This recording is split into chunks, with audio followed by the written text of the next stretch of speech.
അസ്സലാമു അലൈക്കും. എന്തൊക്കെയുണ്ട് വിശേഷങ്ങൾ? എല്ലാവർക്കും സുഖമാണോ? അപ്പോൾ ഞാൻ ഇന്നിവിടെ വന്നിട്ടുള്ളത് ഒരു നൊസ്റ്റാൾജിയൻ ഫ്രൂട്ട് സലാഡ് ഉണ്ടാക്കുന്നത് കാണിക്കാൻ വേണ്ടിയിട്ടാണ്. അപ്പോൾ അതിന് വേണ്ടിയിട്ട് ഇവിടെ എടുത്തു വെച്ചിട്ടുള്ളത് വാനില ഐസ്ക്രീം പാക്ക്, ഫാമിലി പാക്കാണ്. പിന്നെ എനിക്ക് വാനിലൻ്റെ പാക്കാണ് ഇഷ്ടം. പിന്നെ വല്ലപ്പോഴും പിസ്തൻ്റെത് മേടിക്കും, വേറെ അത് മേടിക്കൂല. അപ്പോൾ വാനിലൻ്റെ ആ ഒരു ടേസ്റ്റേ കാര്യമായിട്ട് ഇഷ്ടമുള്ളൂ. അപ്പോൾ അതിന് ഈ ഒരു പാക്ക് മേടിച്ചിട്ടുണ്ട്. പിന്നെ നമ്മുടെ പ്രിയപ്പെട്ട ബനാന, പൈനാപ്പിൾ, ആപ്പിൾ ഇതെല്ലാം കട്ട് ചെയ്ത് വെച്ചതാണ്. ഇത് കുറച്ച് അത്യാവശ്യം വലുപ്പമുണ്ട്. ഇതിലും ചെറുതായിട്ട് കട്ട് ചെയ്ത് വെക്കാറുണ്ട്. സമയമില്ലാത്തതുകൊണ്ട് കുറച്ചും കൂടെ വലുപ്പത്തിൽ കട്ട് ചെയ്ത് വെച്ചിട്ടുണ്ട്. പിന്നെ ഇതിലേക്ക് കുറച്ച് ചെറീസ് ഉണ്ട്.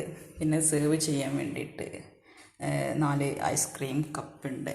അപ്പോൾ ഈ ഒരു കപ്പ് എനിക്ക് എൻ്റെ കൂടെ വർക്ക് ചെയ്തിരുന്ന Nusaiba madam, KRHS Nusaiba madam എനിക്ക് ഗിഫ്റ്റ് തന്നതാണ്. 6 പീസ് ഉണ്ട്. അപ്പോൾ ഇവിടെ 4 പേരുള്ളത് കൊണ്ട് 4 പേർക്ക് സെർവ് ചെയ്യാൻ വേണ്ടിയിട്ട് 4 കപ്പ് ഇവിടെ ഞാൻ റെഡിയാക്കി വെച്ചിട്ടുണ്ട്. അപ്പോൾ ഈ ഫ്രൂട്ട് സലാഡ് പണ്ടൊക്കെ കല്യാണ വീടുകളിൽ ഉണ്ടാക്കുമായിരുന്നു. പിന്നെ വീട്ടിലുണ്ടാക്കാറുണ്ട്. ഏകദേശം എൻ്റെ കുട്ടിക്കാലത്തൊക്കെ പിന്നെ PSMO കോളേജിലെ മുനീറ ടീച്ചർ കേട്ടിട്ടുണ്ടോയെന്നറിയില്ല. അവരെ വീട്ടിൽ ഐസ്ക്രീമൊക്കെ ഉണ്ടാക്കിയിട്ട് ഫ്രൂട്ട് സലാഡ് ഉണ്ടാക്കിയിട്ട് ഇതുപോലെ ഒരു ബൗളിൽ സെർവ് ചെയ്തിട്ട് എൻ്റെ വീട്ടിൽ എല്ലാവർക്കും തരാറുണ്ടായിരുന്നു. അപ്പോൾ അത് കഴിച്ചൊരു ഓർമ്മ ഉണ്ട്. അപ്പോൾ ഫ്രൂട്ട് സലാഡ് കാണുമ്പോഴൊക്കെ ഞാൻ അവരെ ഓർക്കാറുണ്ട്. അപ്പോൾ നല്ല ടേസ്റ്റി ആയിരുന്നു.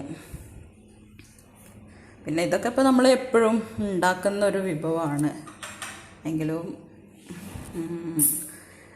പഴമയുടെ പുതുമ അത് മറക്കാൻ പാടില്ലല്ലോ. ഇതൊക്കെ എപ്പോഴും ഇഷ്ടപ്പെടുന്ന ഒരു സാധനമാണ്, ആർക്കും ഇഷ്ടമാവും.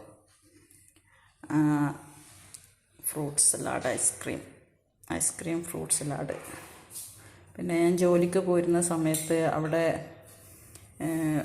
ഫ്രൂട്ട് സലാഡ് ഫെസ്റ്റ് ഉണ്ടായിരുന്നു. അന്ന് പിന്നെ കുട്ടികളൊക്കെ ഒരുപാട് ഫ്രൂട്ട്സ് കൊണ്ടുവന്നിരുന്നു. അപ്പോൾ അത് വെച്ചിട്ട് ഞങ്ങൾ പിന്നെ ഫ്രൂട്ട് സലാഡൊക്കെ ഉണ്ടാക്കിയിരുന്നു. അങ്ങനെ പല ഓർമ്മകളും ഇതിലുണ്ട്.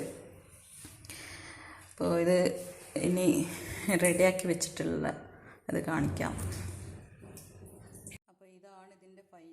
അപ്പോൾ ഇതാണ് ഇതിൻ്റെ ഒരു ഫൈനൽ ലുക്ക്. വലിയ ഭംഗിയൊന്നുമില്ല കാണാൻ, കാരണം ഫ്രൂട്ട്സൊക്കെ അത്യാവശ്യം വലുപ്പത്തിൽ കട്ട് ചെയ്തതുകൊണ്ട്. എന്തായാലും